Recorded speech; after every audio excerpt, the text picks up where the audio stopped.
5, 4, 3. Yummy like a gummy bear.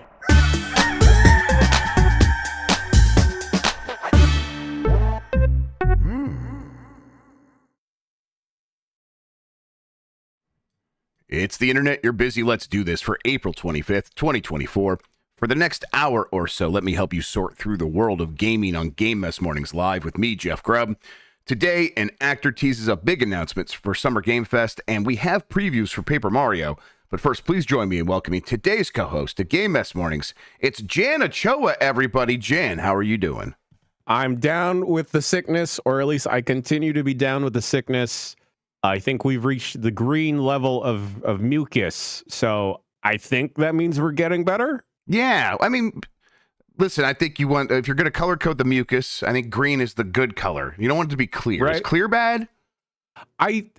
Clear is bad, I think. I've learned. Yeah, I've learned that that's bad. Like that means there's an infection. It's like, okay, well, it seems like it wouldn't be bad. You want the pee to be clear. You don't want the mucus to be clear. This is a good start to the show.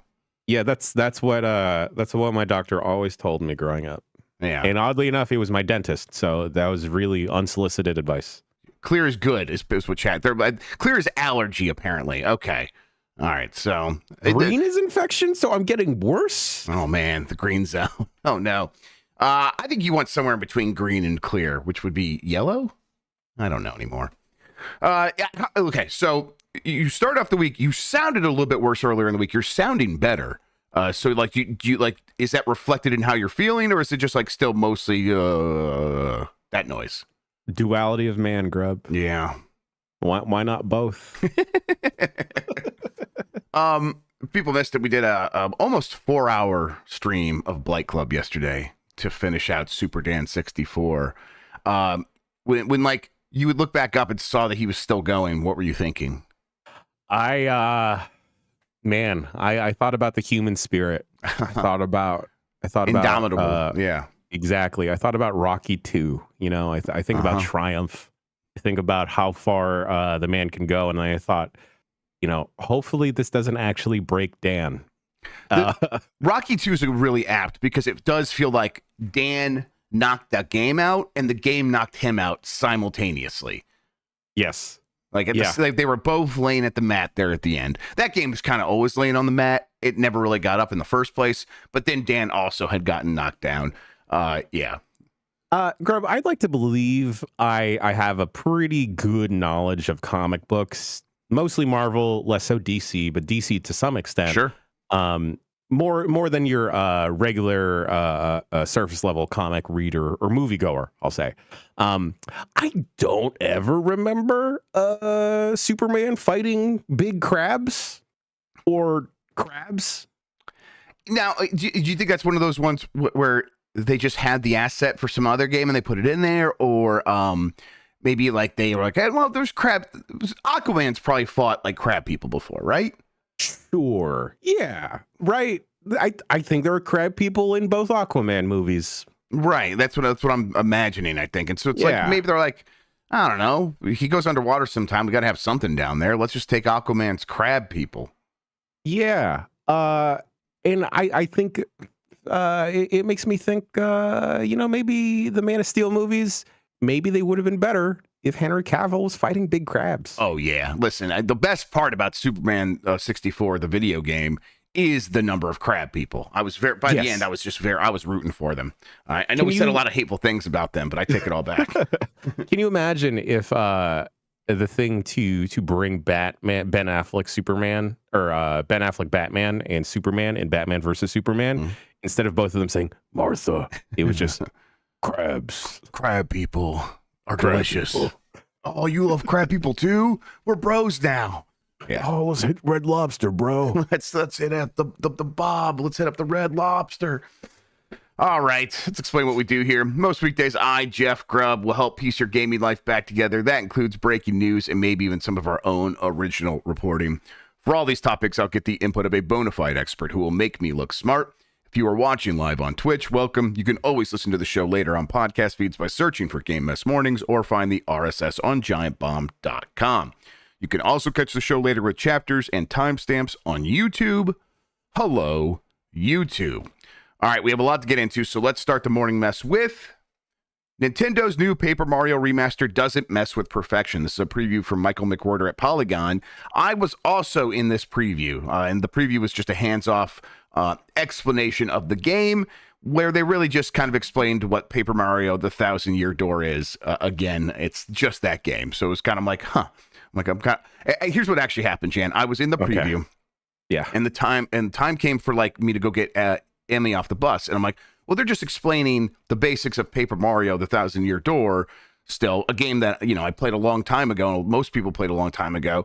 So I'll go get her off the bus, and when I come back, I'm sure they'll still be doing that, or they'll get into the next part of the preview, or we'll be in questions. And I come back from getting my kid off the bus to sit down on the computer, like expecting it to still be going.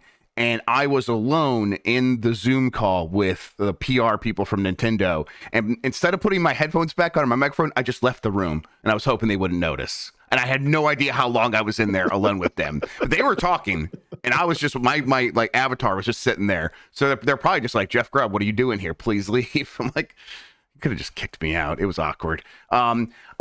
Mike was in there as well, and I know that Mike did ask about the frame rate. They did upload a trailer today, and the trailer, this new trailer that it like explains everything we got in the preview.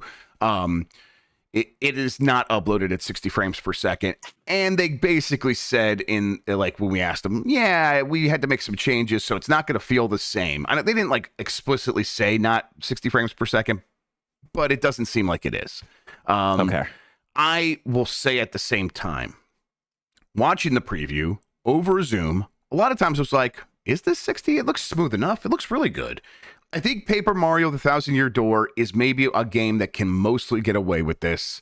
And a lot of people are going to be like, I don't care one way or the other. But for people who do, I think they have got a smooth enough frame rate, and the animation works with a reduced frame rate that you're probably not going to notice too much. And at the same time, it's a better looking version of The Thousand Year Door in every other way. I was pretty impressed by it.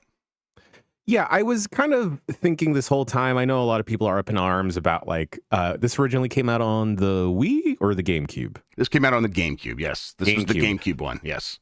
That like, oh, how come a GameCube game can run at 60, but a modern game has to run at 30? Fair. And then, which is a very valid criticism, of course. But I was thinking the whole time that I think this specific art style, like you mentioned, Grubb, with Paper Mario, might actually be able to get away with that because it is not like a 3D platformer of sorts. It is just like 2D Mario, kind of like running around a relatively almost flat surface. And like a lot of the game is like done through or the battles and everything, and like the little scenes of dialogue, right? So I think they can kind of squeeze by and get away with it. I also wonder, and maybe this is like a poll for the future, but like, I'd be interested to see, based off of how many people we generally get voting in these YouTube polls, of like, can you notice 30 frames versus 60 frames? Yeah, we can. I know we should ask that today. That could be the poll question today. That's a good idea. And or like, does it bother you at least? And like, I know for like a lot of hardcore folks that have like very high end setups, like better screens, better TVs, that will definitely hamper them. Or if like a game is kind of like stuck at 30, but if it's performing fine at 30, like does it bug you, or do you notice it? Yeah. And especially if you're not someone that's like watching live sports all the time, where it's something that is in 60. Right. Yeah. Right. That's like, an interlace 60, but yeah, you get 60 frames per second in live sports. It is, I think it's still disappointing.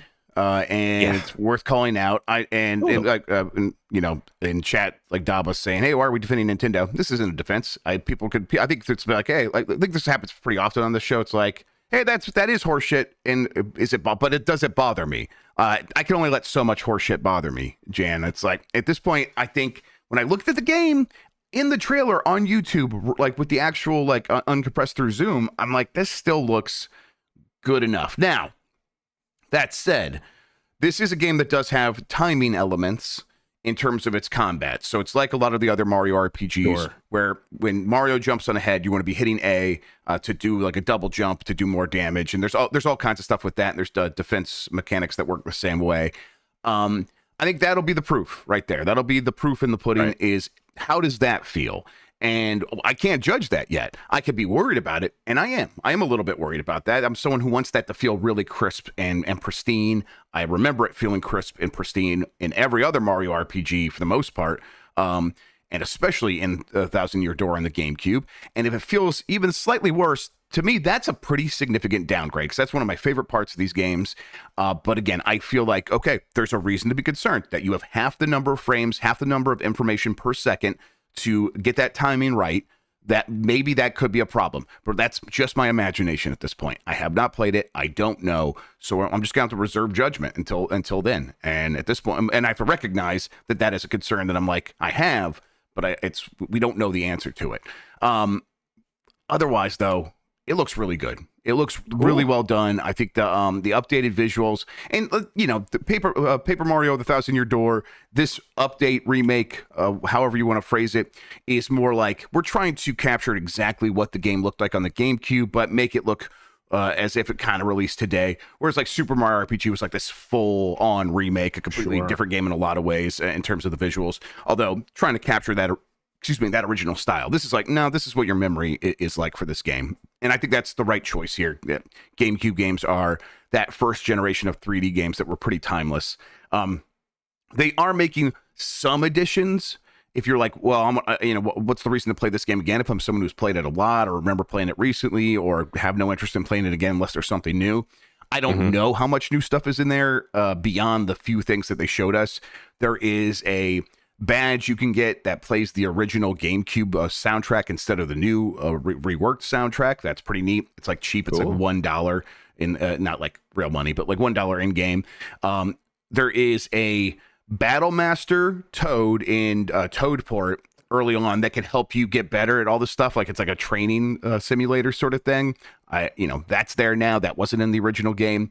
It's that sort of improvement in terms of like new features.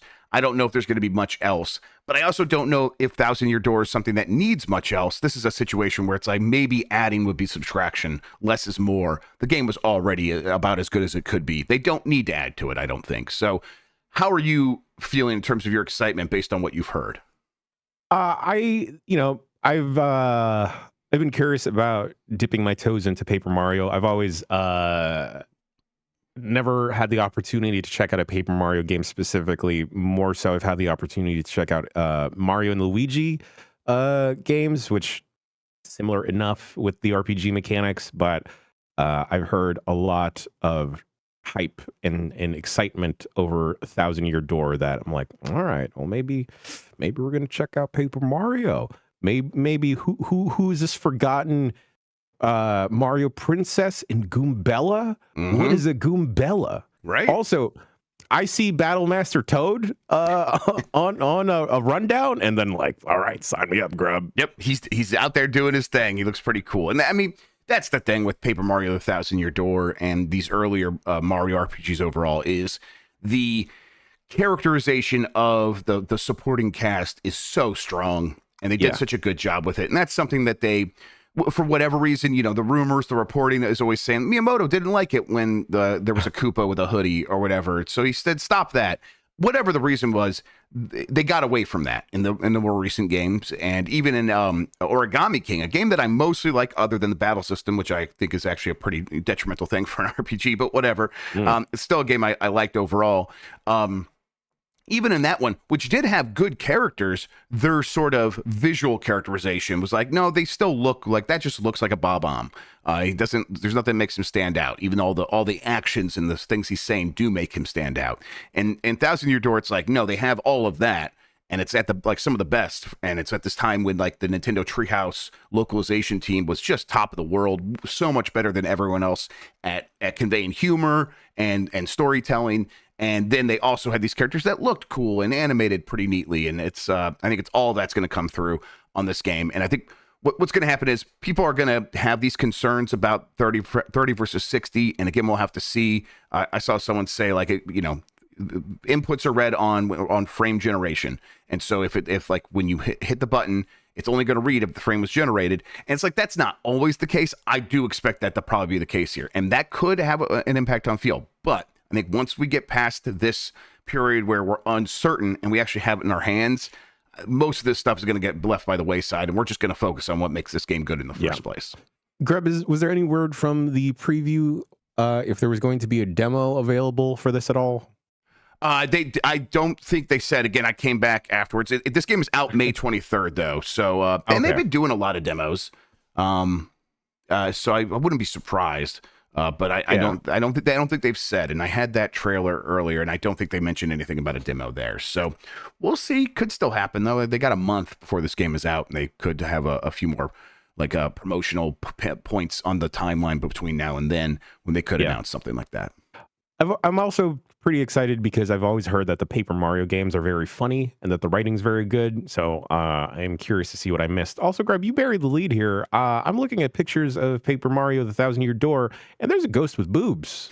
Yeah, there's a ghost with chesticles. Yeah, absolutely. She's just out there rocking them and socking them. It's big fan of her. Hell yeah.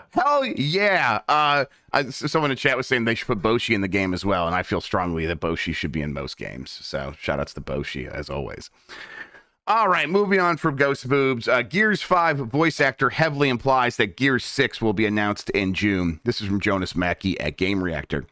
Rumors have been swirling that the next Gears of War, likely Gears 6, will be unveiled this summer and will be incredibly impressive from a technical perspective. Now comes another round of rumors, and this time it's the voice actor behind JD, son of Marcus Phoenix. Liam, who is Liam McIntyre, that's the name of the actor. He confirmed on Twitter, they just keep writing X, that we'll find out more about the character's fate, about the dramatic ending of Gears 5 in June. In June, we know that Microsoft will have its usual Xbox game showcase, and several credible journalists and insiders have said that we can expect to see what the coalition has been working on since they released Gears 5 in 2019. And after McIntyre's statement, this now seems even more likely. Everything's kind of lining up. Like I said earlier, a couple weeks ago on the show, this is what I've heard. Gears 6 will probably be debuted at the Summer Game Fest showcase from Microsoft, and that they will probably be pretty bold about showing this thing off. It's not going to be some... Okay. The impression I get, I don't know for sure. The impression I get is this won't be some coy, cute little like trailer that shows a logo or something like that. They're going to go like full bore. Here's this game, and we are far along in development of it. And that to me, that continues to be pretty surprising. But hey, it's Gears. I know it's one of their what they consider to be one of their most important franchises. Is this something that the more you hear about it, the more excited you get, or you're like, I kind of need to see Gears to know before I'm going to get excited? Where are you at with this franchise? I think it's I need to wait and see. Yeah, me too. With specifically with Gears, I don't think I've been interested in Gears of War since Gears 3, probably.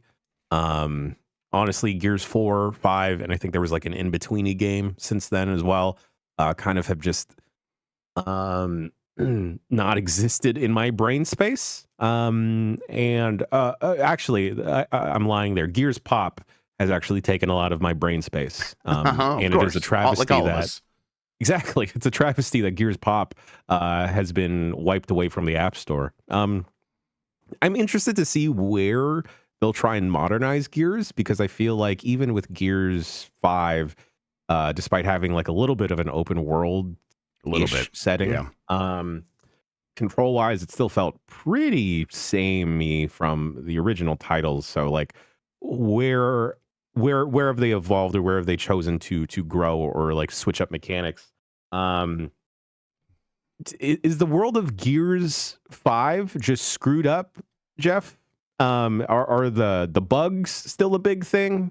I don't know. I always heard really good things about Gears 5, but then I heard very good things about Gears 5 Hivebusters, the DLC that got released for it. Okay. And maybe we should go play that. I know we say that all the time on the show. We talk about something, and we're like, man, that'd be great if we had time for it. But maybe that's something that's like, we could spend a UPF when we don't have anything else going on, going through that. Because I would like to get accustomed with what everyone was so impressed by in that game. And I do hear it's pretty cool to play cooperatively. Hive Busters, is that the one where AJ Styles and Xavier Woods were stuck underneath the E3 stage? That's right. Yes, that's exactly what happened. Okay, cool. uh, for me, it's like, okay, I think about Gear 6, and there are three like tiers that they need to figure out. There is a horde mode, which they can probably just leave as is for the most part and make it just add more content to that. I think people would be pretty happy with horde mode, whatever, however you put that out. Then there's the multiplayer and the single player. For the single player, listen, I don't have ideas. I'm not getting paid to do that, but it's like, I do think probably making it more open world does seem like one possible answer. I just don't think you could do the same thing over and over again. But open world is the solution everybody's going with. I still think it can work. Whatever, I don't know. For the multiplayer mode, maybe they should make a drastic change. I guess they could still have the competitive traditional mode if they want, but that seems like the kind of game that might be really well suited to an extraction shooter. Like, yeah, totally. Wouldn't that work? I think that could work. No, 100%, because like you already have like setup phases in between rounds of horde mode that you could kind of apply the same mechanics to just people, right? Just defending an objective like that. Grubb, here's the thing here, perhaps fourth mode, a roguelike mode. Yeah. Oh, okay. Yes. Roguelike mode. And honestly, Nillock in chat said, what if it's more like Helldivers? What if it was more like Helldivers? That would be great too. That'd be cool. That'd actually be really cool, because I think one of my problems that happened with like the evolution of shooters is that Gears kind of remained a very weighty and heavy game. Yeah. When like a lot of shooters start to become more mobile and agile, that Helldivers kind of occupies that space where you're not super duper mobile and you kind of plant it to the ground a lot of the time, but it works in that game. Perhaps. Yeah. I think if you make the weight part of like this is something you're dealing with and it has consequences in the world, man, I would really like some stuff like that.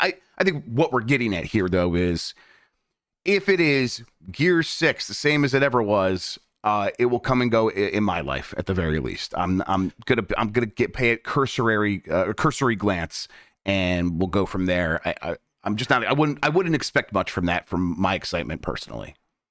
Grubb, I think we also have to contend with the fact that we live in a world where games as a service has also become like a very prominent thing, and where that can potentially guide a game deep into hell and not the cool hell. Do you see a possibility where perhaps a lot of this game may have hovered around and trying to incorporate stuff like that, trying to become like a Destiny?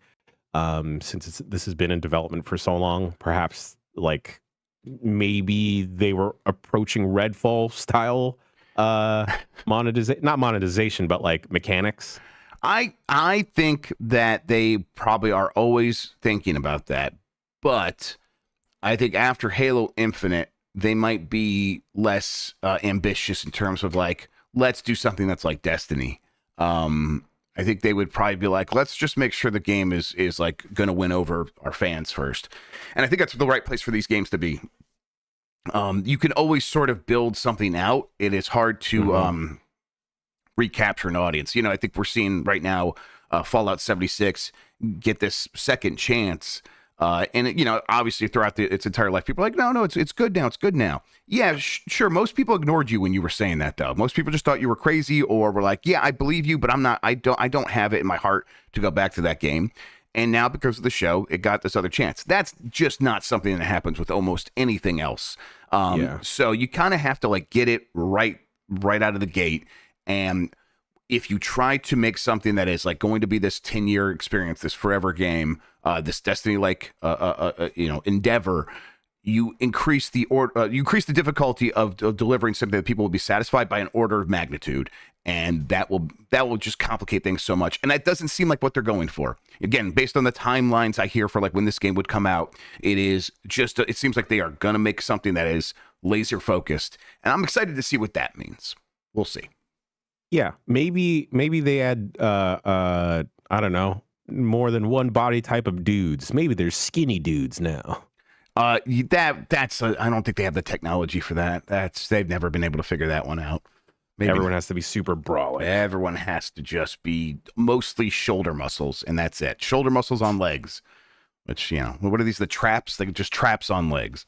Traps. All right. Nintendo is issuing takedown notices of Garry's Mod, and Garry's Mod will need to delete 20 years worth of items. This is from Nintendo Everything. Nintendo is always protective of its IP, and that stance is now impacting Garry's Mod, which is being forced to take down content for the game. Garry's Mod, a sandbox title, has been around for nearly 2 decades, and it was no stranger to tons of different mods, including ones tied to Nintendo's IP. However, the company is now issuing takedown notices that will affect creations that extend all the way back to the release in 2006. The team behind Garry's Mod wrote the following regarding the situation with Nintendo on Steam. Some of you may have noticed that certain Nintendo-related workshop items have recently been taken down. This is not a mistake. The takedowns came from Nintendo. Honestly, this is fair enough. This is Nintendo's content, and what they allow and don't allow is up to them. They don't want you playing with that stuff in Garry's Mod. That's their decision. We have to respect that and take down as much as we can. This is an ongoing process, as we have 20 years of uploads to go through. If you want to help us by deleting your Nintendo-related uploads and never uploading them again, that would help us a lot. Some fans are having trouble understanding why. This is separate now. Some fans are having trouble understanding why Nintendo is going after Garry's Mod now. Again, the game has been around for roughly 2 decades, and many items are far from new. Nintendo is unlikely to share its reasoning, and nothing can be done, so fans may need to accept the situation and move on. Now, there is an update to the story that adds maybe a potential caveat. Doubt is being cast as to whether the takedown notices are genuine. Fans have brought up a known fraudster. There's a post from February about this fraudster who has previously gone after games related to Nintendo mods. However, the official notice above indicates that Nintendo itself is behind the latest takedown. Either that is indeed the case, or the developers were fooled by the fraudster. Okay, that's a possibility here. But the reality is people are very sensitive right now to Nintendo's lawyers showing up and saying, hey, you are messing with our copyright. What's going on here? And if anyone sniffs at that possibility, they are ripping the Band-Aid off and throwing the baby out with the bathwater, get it all out of here. And Nintendo is definitely a company that would 100% on a whim shift to be we've never cared about this, to being now we're going after this. It is a little strange. And to be clear, I think this sucks. The stuff that people do in Garry's Mod is fun, and it's a playground, and it doesn't hurt anything. It hasn't hurt sales. That's crazy. Why would this be a problem? I think this sucks. And then at the same time, it's also weird that Nintendo suddenly cares. I don't know why. My theory on this, Jan, is always Nintendo, especially Nintendo of America, just hires a bunch of people to do jobs. And those people just do their job, and their job is to protect Nintendo IP, and they just go out there and do those jobs. And then one day they hand a report in that says, hey, I was looking at stuff, and I finally got around to taking another look at stuff that's on Steam. Garry's Mod's got 2 decades worth of Nintendo IP stuff just littered everywhere.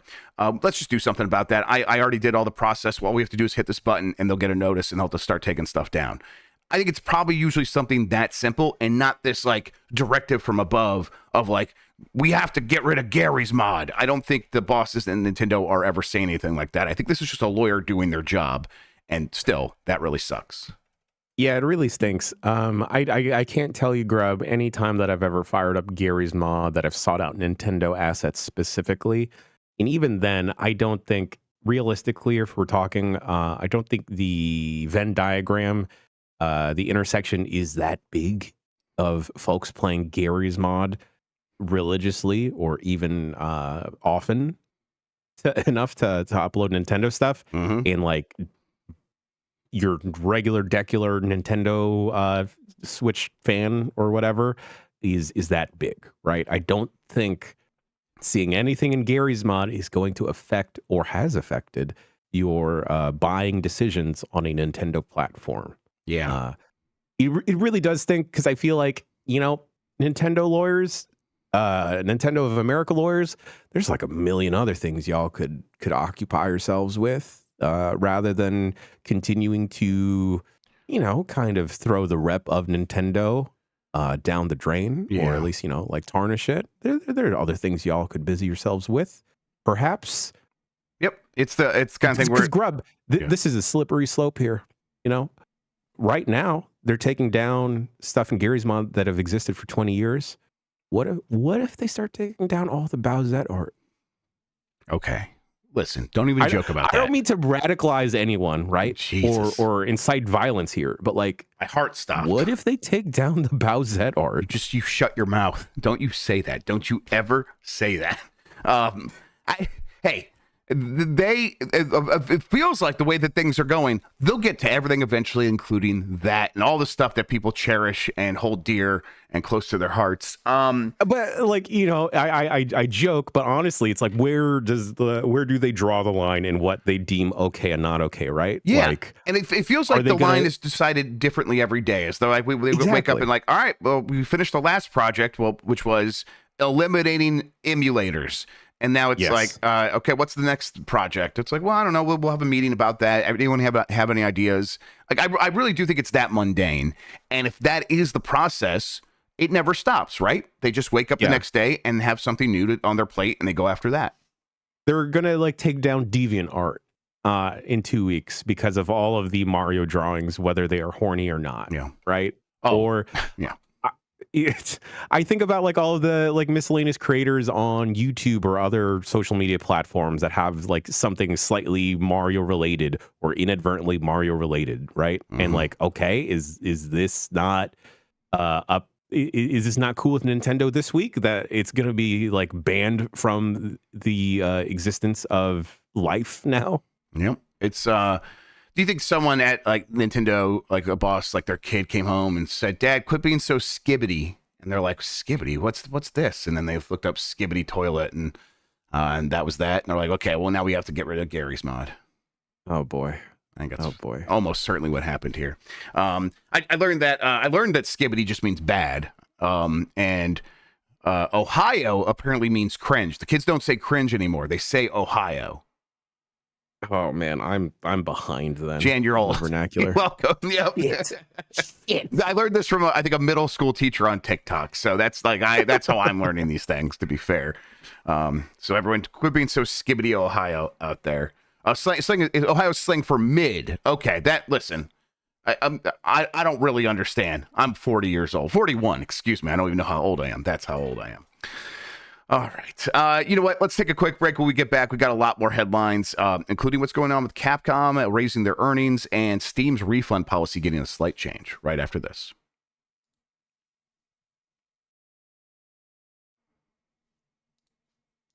Yummy like a gummy that's bear. the wrong one. Uh-oh. There we go. Okay, we're back. You got a little music treat there for half a second. Capcom is raising its full year earnings forecast on better than expected game sales. This is from Tom Ivan at VGC.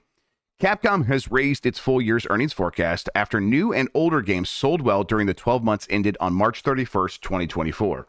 The Japanese publisher, which is due to report its full year earnings on May 9th, had already forecasted record results for the fiscal year in its original guidance. It announced today that it has raised its net sales forecast by 8.9% to around $979 million and increased its net income forecast by 8.3% to around $278 million. Basically, what they're saying here is Street Fighter 6 did really well, did better than they thought. Dragon's Dogma 2 did really well, way better than they thought. And they said further sales grew for catalog titles consisting primarily of past titles from major series due to their steady popularity. Altogether, this has led us to expect earnings for this business to exceed our plan.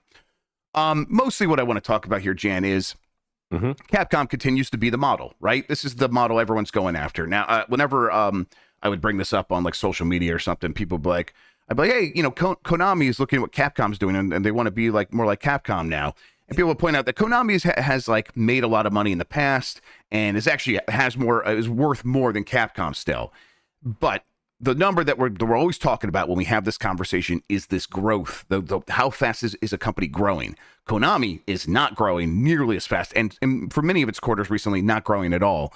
Capcom, meanwhile, is having substantial growth quarter after quarter for the last several years, and it's because they're going back to these basics. They're putting out very, very good video games in franchises that people love, and then they found ways to make a relatively newer franchise in Dragon's Dogma reach that next echelon, and they succeeded at that. This is the model, right? Yeah. I think they've also garnered a lot of goodwill in a organic way where it's like, if we make good games and we don't screw with the player too much, people like us, turns out. Yep. My question for Capcom is, when God Hand?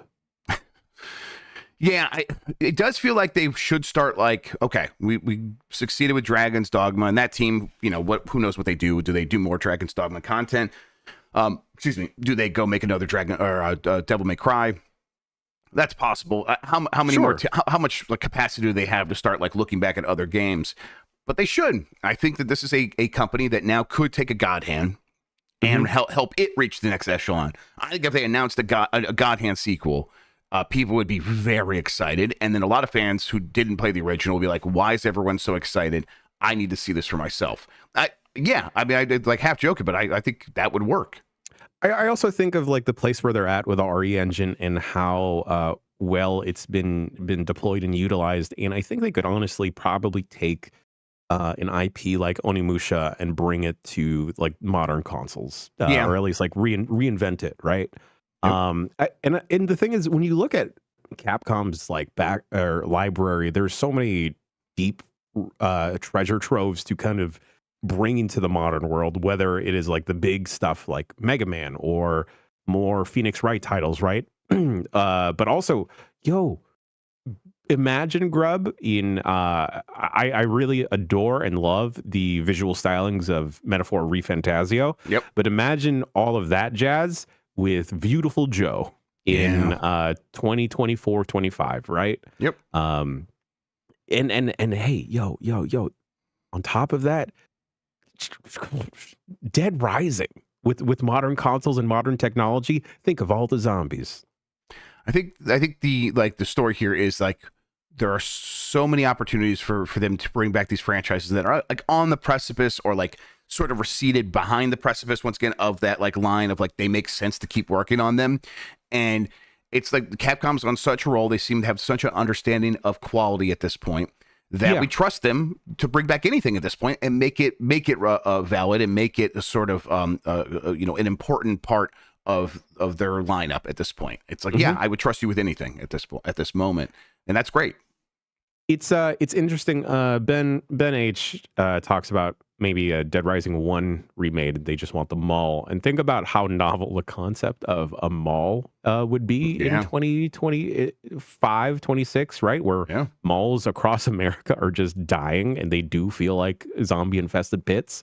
It's very weird to think of a game or a movie set in a mall being very retro feeling, but like original Dead Rising came out in what, 05 or around that time? It would have been in that 05 to 08 period, I think, right? God, I don't remember anymore. So long ago now, Grubb. Yes, we're getting close to 20 years. I remember a couple months ago, you and Mike were checking out Strider or your Strider game for your game club on Game S. Good game. It's a Metroidvania. Exactly. I think there's definitely a world where you can bring Strider back, especially with like the proliferation of like Metroidvanias becoming like another hot genre where we're at right now. I think the next project really probably should be Mega Man. That's the one where it's like, let's get Mega Man figured out. It doesn't have to be like, let's do it with the understanding that we have the capacity to make something that is important on the Jeff Bakalar scale. And at the same time, not put the pressure on Mega Man to have to be a game that can sell 10 million copies. Let's just put in a really a valiant effort, whether that is like a new 2D game or something that tries to be something more, whatever. I think I kind of trust Capcom at this moment to figure out what they want to do with that. But go for it, and let's see if we can like get Mega Man back into this rotation of Resident Evil, Resident Evil remake, Monster Hunter, now Dragon's Dogma, and Mega Man in there, like a new Mega Man at once every 5 years, something like that. Like that would be pretty cool. So I think that's probably where they will go. I think they are concerned about Mega Man and making sure that he stays relevant, but we'll see. Grubb, do you see Capcom or a world where Capcom would license out their IP to like a different dev, like how Nintendo is kind of doing that for like a baby's breath with like Zelda and Cadence of Hyrule? Because I would be interested to see that. I think so. Yeah, I think that they will, as they like look for ways to grow, they'll like look for those opportunities. But it's it's difficult because there's not a ton of those studios out there that can do stuff like that. So I think that will continue to be the roadblock there. Well, while we're kind of like fantasy booking about Mega Man, what style of Mega Man, Grubb, do you see? Do you see like the regular little boy Mega Man, a Mega Man X? You know me that I'm Battle Network coded, and I just want Capcom to let me jack in, baby. Let them jack, everybody. Like, do you take Mega Man and do like a completely off the wall idea? Or do we go back to like Mega Man Legends? Suntone in chat mentioned Mega Man but Returnal, and I think that works, but I think you keep the style. I know it's like, I'm like, I can't get that out of my head now. You do that, but you keep the style of an existing Mega Man. Don't try to make it like that Bomberman Zero or the Bionic Commando 3D game. Don't try to like butch it up. Don't try to like make it feel like it's for adults now. I think you try to adjust the style of like a Mega Man X maybe to that, and cell shaded or whatever. Just make sure it's still colorful and cool, and it has all the same vibes as previous Mega Man games, but maybe with the gameplay of something like a Returnal. That could be cool. And a Mega Man 3D shooter roguelite. Yeah, that sounds promising. That sounds very cool. I don't want to activate you here, Grubb. What if Mega Man could scan? Yeah, okay. Mega Man Prime. Yeah, that could work too. Shit. Yeah. 3D Mega Man Metroidvania. Yeah. Mega Man Prime? Okay, I like this. For that, yes. I'm not the biggest Mega Man fan. I know the biggest Mega Man fan. He's Mike Minotti. I think at a certain point, those fans are like just anything, but a 2D game, maybe especially just like the old times, would be fine. But I think they'll try to do more. I think they will try to do more, which I don't think they're against. I don't think fans are against that idea. I think they honestly just want Mega Man back. Yeah. Hey, I'll take a Mega Man Animal Crossing. Mega Man at the Shire. Yeah, Mega Man just shows up and it helps Frodo plant some barley or something. Not the dog. I just want like Dr. Light to be like talking in my ear as like Mega Man is scanning things. Yes, a Mega Man Stardew Valley. Let's just do it. Screw it. Let's do Helldivers 2, but Mega Man. Everything could be Helldivers 2 if you think about it. You get Proto Man, Mega Man. You get a Zero, and then I don't know, a base or roll, or one of you's Rush the dog. Yes, one gets to be the dog. All right. We'll see. I hope that they can figure that out. But either way, Capcom growing very fast. They are not abandoning this strategy. It is working out for them, and everyone else is trying to be like Capcom. That continues to be the case. Hey, there was a 3D platform fighter, an Onimusha 3D platform fighter for, I believe, the PS2 that was not that bad. Just do that again. Do it again. We'll see. All right, Steam refund policy changes have closed an early access loophole. This is from Darren Bontheus at GameSpot. Valve has announced that it's closing a loophole in its refund policy. With a regular game release, players can request a refund within 14 days of their purchase, or if they've played the title for less than 2 hours. This process didn't work for games in Steam's early access program, as users could log many hours of playtime before the full launch of the game and apply for a refund after. As of today, that loophole has now been closed. I gotta say, Jan, I thought it already worked this way, so I'm like, yeah, that seems right. I mean, at a certain point, early access is like this more refined thing of, we are putting out a project that will still be fun to play and something that if you'll know whether you enjoy it or not after 2 hours, or whether it's working or not. And it's all about just like making some refinements, like a Hades 2 or something like that, or Hades 1 for crying out loud. I would think that if you're going to play that game for 150 hours in early access and then it gets to 1.0 and you're like, well, now I want a refund, that seems weird to me. Don't be that person if you're upset about not being able to get refunds anymore. Would be my suggestion. Yeah, don't be that person that returns like a 10-year-old couch to Costco. Yes. Yeah, right. Yeah, exactly. And it's the kind of thing where if you are like buying an early access game, it has all of the warnings. It gives you all like the heads up, like this game isn't finished. Don't buy this game. Don't buy this game. Just don't do it. And then if you like go past all that stuff and still buy it, it's on you. at that point, and you should have the same rules applied as buying any other game, in my opinion. Yeah, and I think most people, are like, yeah, of course, I don't buy early access games. It's like, hell yeah, cool. I think we all agree that that's probably the right choice for you. And I think this is the right move from Steam. 100%. It seems semi-baffling that it wasn't already. I guess I understand the concept of early access, but like, right, if you're in that example, Grubb, if you're gonna drop 100+ hours into a game that is clearly marketed as early access, dog, I hope you've earned that money back. Yes, 100%. But you don't need the $12 that like an early access game will generally be. Okay, 20 maybe. Right. And like, yeah, that's right, because early access games are often discounted in price and they go up over time and things like that. So yeah. Real quick, we're just gonna gloss over this story, but like related to this, Moon Studios, who put out that No Rest for the Wicked.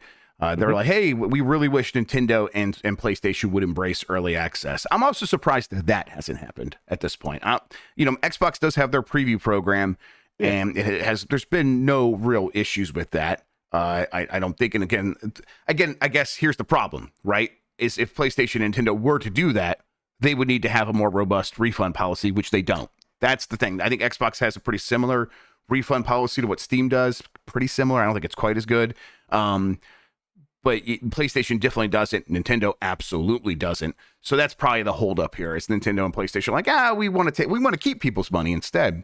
But early access, I think, is fantastic. It has helped games grow on Xbox. Clearly, has been a huge fostering ground for incredible projects on Steam. Nintendo and Sony probably should embrace this, or is that something like maybe that doesn't work with consoles? What do you think? I think it doesn't work with consoles as it is right now because of what you highlighted, Grubb, of there isn't a really good refund policy in place at Nintendo and Sony, and I don't think they want to do the work to make that easier for the customer, because then that just opens the floodgates of like a whole slew of other problems, rather than like, yes, it would be great to allow early access. It'd be cool to be able to sign up for like an early tech test of Hades 2 on my Switch or PS5. And get more players interested in that. But like, I think at that point, Grubb, like they do not want to make that process easier, because as it is right now, it is a nightmare to request a refund on PlayStation platforms. That, all right, well, cool, you got this early access game, and maybe they do wind up allowing that point where someone does play 100 hours in an early access game and can get a refund there, or if they jump through the right hoops. But like, maybe someone accidentally purchased Suicide Squad 2 a couple months ago, and maybe they weren't able to get a refund then, but the refund policy is now changed, so maybe they will let me get a refund for Suicide Squad 2. Yeah, maybe you like, maybe you still only played for an hour. Yeah, Suicide Squad, yeah. Yeah. I just continue to think like, hey, this is where magic happens. This is where so many so many of the biggest games in the world still to this day are games that were previously in early access. That goes like Minecraft, Fortnite, PUBG. Game of the year quality games. Hades was an early access thing. Dead Cells. Dead Cells. For me, like this thing where it's like this is just me. I get why people feel this way, but for me, when I hear people say, "Oh, I just want to play a game that's finished," it's like, whatever I play. My understanding of the way games work now is none of them are finished. They're just abandoned. It's art. Everything's just abandoned, and then they put it out. It's like they get it to a point where it's like it's good enough, but no one felt like they actually finished anything. And it's like I want to just be a little bit earlier in that process and be involved sometimes, not always. I don't want to play every game in early access, but there's occasional project where I really feel a stronger connection because I was there from the beginning. Dead Cells is definitely one of those. PUBG's another one of those for sure. Sure. All right, moving along here. You can now use your Rock Band instruments in Fortnite, and that's Fortnite Festival. This is from Ben Lyons at Game Reactor. Do you still have Rock Band instruments hidden away somewhere at home? If so, we have some very good news for you. Epic Games and Harmonix has revealed that you can now use some Rock Band 4 instruments in Fortnite Festival. Granted, as of now, only a limited number of instruments are available to use, and these span the Riffmaster wireless guitar for PS4, PS5, Xbox One, Xbox Series X and S, and PC. The Rock Band 4 wireless Fender Stratocaster guitar for PS4 and Xbox One, or the Rock Band 4 Rivals wireless Fender Jaguar guitar for PS4 or Xbox One. It's also not as simple as just plugging in and playing with these devices yet either, as some will need additional adapters to use while playing on PC, and it seems to only be the Pro Lead, the Pro Lead and Pro Bass stages of songs that are applicable to the experience with these peripherals right now. To see which hurdles you need to jump through, check out the table. There's a blog post up on, I think, Epic's website for this stuff, or maybe Harmonix. Either way, this is still pretty cool. This is the kind of thing where it's like, people do still have many of these things sitting around, and Fortnite has a Rock Band thing in it now. I'm glad that these instruments are going to work. They made a new guitar that people can buy, but if you have one, there's a potential here it could function. Yeah, that's really cool. I know that those plastic instruments have taken up a lot of space in people's basements, people's closets, thrift stores across the country, that they can now be repurposed. Yep. And new life can be breathed onto them. Have you even like observed Fortnite Festival with your human eyes? Because I've not even looked at it. Was Billie Eilish performing this week? I think Billie Eilish is performing in Fortnite. Is she in maybe she's performing in Fortnite Festival. I have no idea. I can't keep track of it anymore. I thought she was doing a concert like the others have done. Ariana Grande? Like Ariana Grande, yeah. And I want to say Tracy McGrady, but that's not who I'm thinking of. Now I'm thinking of Tracy Morgan, and I hope Tracy Morgan's performing. That would be fantastic. That would rule. Stand-up acts in Fortnite? That would be fantastic. I have not really checked out Fortnite Festival. I'm also confused as to what Festival is. It's their rhythm game? Yeah, I mean, it's, they bought Harmonix. Harmonix made a music rhythm game that works with these controllers called Fortnite Festival. But you're right, Jan. I'm a little bit confused about what it even looks like. I'm like, I feel like, I want to Google it real quick and just like Fortnite Festival screenshot and see if I think Billie Eilish is performing in Fortnite Festival Season 3. You're right, Jan. Look at that. Is that? Oh, that's The Weeknd. Okay. All right. Cool. Ladies and gentlemen. There he is. The Weeknd. I'm curious. I definitely have a couple of guitars in my closet for Rock Band. I'm like, maybe those will work. I'll go and see if they're the right ones. I don't know. At the same time, I do have Rock Band 3 or Rock Band The Beatles for PlayStation 3 sitting like right over there. Maybe I'll just play that instead. The problem seems to be, and people are pointing this out in chat, and this is what I have heard about this, is songs are very expensive in Fortnite Festival. I think people said they're like $5 each. Oh, yucky. That's like kind of prohibitively expensive when you start thinking like, what if I got into this? Am I really going to buy, 10 songs? That's $50 alone. That's kind of a rough hurdle to get over. I don't know. What do you think? That seems insane, especially with like how prolific stuff like streaming is now, that I think they would have tried to approach it with a different pricing model. Right. Oh God. But I mean, I guess folks will pay for at least song packs. Does that exist? Nikki says there's a rotating list of free tracks. So it's like, okay. League of Legends, right? Where there's, hey, here's the free heroes this week. And Sure. Billie Eilish is the free hero every week, I think. So. Okay. Yeah, and then Nikki says, in my opinion, if you're spending $5 per track in Fortnite Festival, you're a clown. Yeah, I think that's kind of what everyone's kind of getting at here. All right. Hey, your instruments work, though, and rich people can enjoy it. Have fun. Rich clowns. Does my DS Guitar Hero controller work? Yes. Listen, if it doesn't, we'll get it working. We'll find some way. Do you really have one of those? No, man. I was fibbing. I was like, Grubb. I wanted to see it. I just wanted to see it. All right, let's keep going. Digital Eclipse's remake of Wizardry, the Dungeon Crawler, Dungeon crawls its way onto Switch in May. They were having fun with the headline, and they are Ollie Reynolds at Nintendo Life. Digital Eclipse has confirmed that its 3D remake of Sir Tech's Wizardry Proving Grounds of the Mad Overlord will be heading to Nintendo Switch on the 23rd of May, 2024. Originally launched via early access on Steam in September 2023, the game is a full-on modernized remake of the 1981 classic for Apple II. Now it's coming to Switch. I believe it might be coming to other consoles if it's not. But this is when I'm like, oh yeah, this came out, and I meant to check it out, and I never did. And I'm like, oh, this is a good reminder. For people that don't know, Wizardry is like very early role-playing video game that was so early, it's what inspired stuff like Final Fantasy. This is like, this became massively popular in Japan, and I think it inspired both Final Fantasy and Dragon Quest, but it definitely was like something a lot of those creators played, and they're like, shit, I want to make a game like this.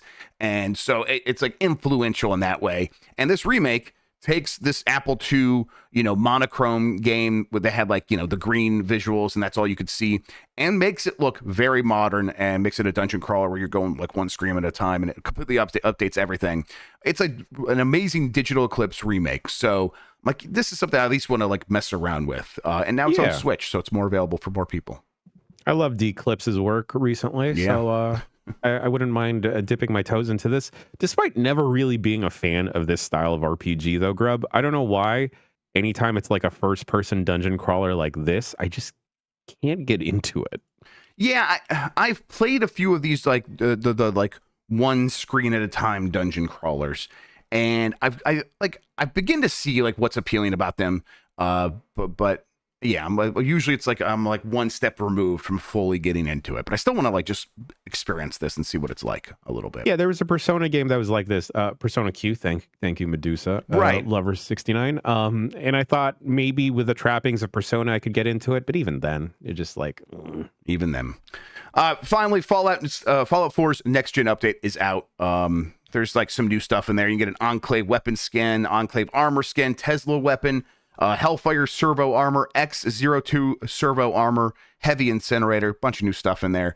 But basically they're like, hey, it's 60 frames per second on consoles, and it is Steam Deck verified. So that's pretty cool. Ooh, yeah. You gonna check it out? Grubb, I still have New Vegas burning a hole, and I want it. I think New Vegas dive is deep into probably the right move for most people. Again, I do love Fallout 4. But the way most people come at that game, it's not exactly. Listen, does building a home base and a garage for all your power armor sound cool to you, or does having cool conversations sound better? Cool convos. Yeah, your New Vegas is the game for you. There you go. Okay, congratulations. All right, let's get to the poll question. While I get that, actually, I got it right here. Let's just get into it. Poll question: are you getting Stellar Blade? Yes or no? 27% said yes. 73% said no. That's like, I think maybe a little bit disappointing for a game that reviewed pretty well, but I think people are like, character action game with kind of bland setting and characters I don't recognize. I don't know. Maybe this is just normal for the character action genre now. What do you think? I think so. I hate that this game is kind of being used as like a Jack Perry scapegoat of like woke people versus non-woke people. Yeah. But I have a strong feeling those folks that are rallying behind it and saying like, yeah, we can be horny again, aren't even going to fucking buy it because they're a bunch of dumb fucks. Sorry. No, I think you're probably right. That a lot of those people are just here for the culture war and are sort of glomming on like parasites onto the gaming space to make their bones, which is disgusting. I don't mean to be classist here, but I also think a bunch of them are like brokies. Yeah. I mean, and then above that, like this is a PS5 only game. There's a lot of people who probably are like, I'll get this maybe when I do get a PS5. Although 55 million PS5 sold, that's a ton. I don't know. It's hard to like figure out exactly what the problem is here, but I'm sure the fact that it's only on PS5 is an issue for some people who are normal. Some of the normal people out there. All right. I got a new poll question. We'll get to that here in a second. Before we do, Jan, what do we have happening on giantbomb.com? Later today, we have the voicemail dump truck. I believe we're still going to try and do a grab bag stream of sorts. We'll do a grab bag stream of sorts. Play some of these bigger ones. Okay. Grubb, I know I approached you saying like, oh yeah, let's check out Ayudin Chronicles. We don't need to check out Ayudin Chronicles for this stream. Yep. But later today, folks, go re-download Fortnite. And I'm sorry, I saw a couple folks saying like, I finally kicked the habit. It's time to tap back in, baby. Daddy continues to need his fix because we're bringing our kid to work day. And bring your dib to work day. Bring your dib to work day. We're gonna TNT with dib. So protect dib at all costs. Protect dib from Dan. Okay, so here's the deal. I need to still like double check on like exactly what we can do. We might do some Fortnite custom games. and you can all come play. I've heard tell that Dan's going to be dressed as a Terminator and maybe tracking down Dib. We protect Dib, all right? We grab Dan. No grabbing Grubb. Well, you can grab Grubb if you want. That's fine. You're still allowed to do that. But let's protect Dib, all right? I feel like I don't even have to say this. I think the community understands it fully and is ready to go. Yes. So that should be fun. And if Dib gives you orders, you have to obey. I think that's it. Yes. Yeah. Get up a good time. Tomorrow, another episode of Game Mess Mornings, UPF and BCR, where we will be talking about Stellar Blade. Yep, we're going to do like a Stellar Blade review cast. Got Imran coming back for that. I think Sean will be on there. I played it a little bit. I'll hang out with you guys. Ask you guys some questions, I think. Hey, I've seen some costumes in Stellar Blade, and let me tell you. Yeah, I did do the skin suit. That's it. I did do it. It's I get it. It's okay to be horny. It's very okay to be horny. Have you watched this website? Come on, everybody. Yeah. New poll question. Let's do this one. Do you still have instrument controllers for Rock Band? Yes or no? I'm just curious to see if you ever got rid of those or not. And if you never had them, you can just say no as well. That's fine. We will get the results for this and discuss it on Game Mess Mornings on Giant Bomb tomorrow. In the meantime, Jan, thank you so much for hanging out with me today. I really appreciate it, man. It's my favorite way to start a Thursday, Grubb. You are all the best audience in gaming. Until next time, have a good one. Take care of yourself, and goodbye. Fade to black.